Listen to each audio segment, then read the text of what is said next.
Et Ash Carter a rencontré le président philippin Benigno Aquino ainsi que le secrétaire philippin à la défense Voltaire Gasmin. Le chef de la défense américaine a également annoncé que certaines troupes américaines resteraient après la fin des manœuvres militaires conjointes. Les alliés d'Ossouri ont annoncé que leurs relations se renforçaient de plus en plus. Le secrétaire américain à la défense a déclaré que 300 militaires américains, dont des commandos des forces aériennes, des appareils de combat et des hélicoptères, resteront sur place jusqu'à fin avril.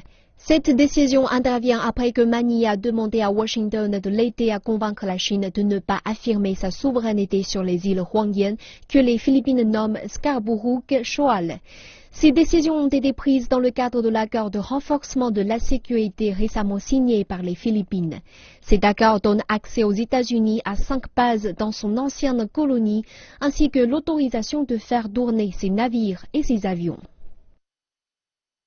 Ces patrouilles continueront à aider à améliorer nos opérations annuelles et former la marine philippine. Ces patrouilles contribueront également à la sécurité des eaux environnantes. Les États-Unis continueront également ce qu'ils appellent leur opération de liberté de navigation. Elles impliquent des navires américains naviguant intentionnellement à 12 000 nautiques et d'équipements revendiqués par la Chine, une zone traditionnellement utilisée pour définir les frontières maritimes. Le ministère chinois des Affaires étrangères a décrit ces opérations comme étant hypocrites. Les deux pays ont accusé Beijing de procéder à une militarisation de la mer de Chine méridionale, mais la Chine a répondu que c'était exactement ce que les États-Unis et leurs alliés étaient en train de faire.